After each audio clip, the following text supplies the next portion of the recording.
কি রে বাবা, এখনো যে বিয়াটা করলিস নাই? তো তুমি যাচ্ছ, যাও না, আমাকে কেন বিয়ের মধ্যে টানছ? হ্যাঁ, সেটা তো আমি বুঝবো না মানে আমি বলতেছিলাম যে বয়সটা তো বাড়েই যাচ্ছে, তো বিহাটা করে এলে, নাইলে তো মিয়া ছিলা পাবি নেই বাবা। তুমি নিজের কাজে যাচ্ছ, কাজে যাও তো। শুধু শুধু আমাকে ডিস্টার্ব করার ছাড়া জায়গা পাইনি।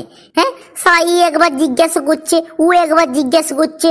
হ্যাঁ, মিয়াটা একবার আমার জন্য গন্ডায় লোক জন্ম দিয়ে বসে আছে নাকি যে বিয়া দিবে অত সহজে? সালা একে কাম ধান্দা নাই, আবার বিয়া করে জ্বালাচ্ছে।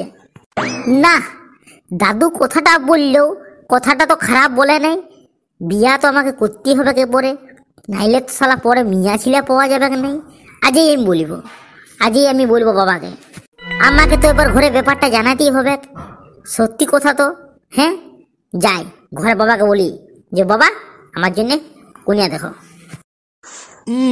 বড়া দিন দিন দেশটা একবারে উচ্ছন্নই যাচ্ছে। হ্যাঁ, বাপকে শেষ পর্যন্ত খুন, ছেলের হাতে সংসার চালানোর দায়ে। বাবা বল, তোর আবার কি মতলব? বেশি না গিজুড়ে, তাড়াতাড়ি বল, বুঝলিস আমার অনেক কাজ আছে। তোর মতন ওই ভণ্ডামি মারাবার সময় নেই। আমি বিয়া করব। কি বলি, তুমি কি একবারে কানে কালা হয়ে গেছো নাকি? বললাম না আমি বিয়া করব। একেই আমার 3 বেলা অন্ন ধ্বংস করে আমাকে সর্বনাশ করে দিচ্ছিস। হ্যাঁ, আবার তুই বলছিস বিয়া করব, তো আরেকটা মিয়া ছিলে এনে তাকে খাওয়াবো কি টিয়া? হ্যাঁ, আমি খাওয়াবো। নিজে খাইতে পাইনি, আবার আরেকজন কানে খাওয়াবে। একেই তো আমার উপর ভরসা করে চলিস, কাজ কম ধান তো কিছু করিস নে। হ্যাঁ, যত ফালতু বন্ধুগুলোর সঙ্গে আড্ডা মারিস আর আমার অন্ন ধ্বংস করিস। আমি এত সকল শুনবো নাই, তুমি আমার কন্যা দেখতে যাবে কি না? তুই এখান থেকে পালা, বুঝলিস? আমি যাব নাই, যা। ঠিক আছে, আমিও চললাম। হ্যাঁ, আমিও বিয়া করে এনে দেখাই দেবো যে তুমি না থাকলেও আমি বিয়া করতে পারি। বাবাকে তো বলে দিয়ে চলে আসলাম যে বিয়া করিব, কিন্তু কাকে নিয়ে যাব কনিয়া দেখতে? রাজু আর ছোটুয়াকে। আমাদের ওই পল্টু যদি একবারে বিয়াটা দিয়ে দিতাম, তাহলে মোটামুটি আমাদের একটু ফুর্তি হইতে, একটা ভোজ বাঁচে আর কি লাইকি। লে মালটুকু খাইলে লে, তোদিকে আর মাল খাইতে হবে না। তোরা কত মাল খাবি? চ, আমি খাওয়াবো। চ, আজকে তোরা আমার সঙ্গে কুনিয়া দেখতে চ, তারপর লাস্টে তোদেরকে একটা পার্টি দিব। সত্যি বলছিস? এই পল্টু কখনো মিথ্যা কথা বলা নাই। চ তাহলে আজকে যাবো, চ।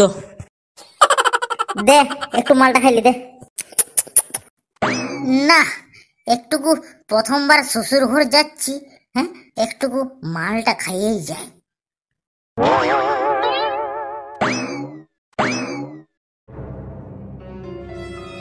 কি গো পল্টুদা, তুমি আজকে নাকি কুনিয়া দেখতে যাবে আর এখানে আসে মদ মারছ? হরে ভাই, কি আর বলবি বল। হ্যাঁ, আমি আমি আমি বাবাকে বলেছিলাম যে কনিয়া দেখতে চলো, যাই নে, তাই আমরা আলাদাভাবে যাচ্ছি। তাই বলি একটুকু মদেই খায়, সেই দুঃখে খাচ্ছি ভাই। বাবা, তো আমরাও একটুকু পাবো নাকি? হরে খা, 16 আনা দক্ষিণা।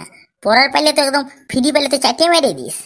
না, ই যা বলছে বলুক। হ্যাঁ, সালাকটুকু খাইয়েই যাই। লে খা সবাই মিলে। বাবা, তোমরা চলে এসেছো? বাবা চলে এসে বসো। পুটি কই নাই? পুটি আয়, তোকে দেখি বেরিয়ে আয় জলদি করে শাড়িটা পরে। লে মা, প্রণাম কর। তো বলি, তোমার নাম কি? আমার নাম পুটি। বাবা, নামটা তো বড় সুন্দর। না, এই মিয়া আমার পছন্দ। তো বলতেছিলাম জামাই, তোমার বাবা আসে নাই? ও বাবা একটুকু অফিসের কাজে বাইরে গেছে। সেজন্য আমাদের বন্ধুগুলা দায়িত্বটা নিয়েছে। না, বড় ভালো করেছে তোমাদের বন্ধুগুলা। ঠিক আছে, তাহলে রিস্তা পাকা। তো জামাই, বলতেছিলাম কি যে তুমি কাম ধান্দা কিছু করো? মানে এই বাবার অফিসটা সামলাই। বাবা, আমারও এই রিস্তা পছন্দ হয়েছিল।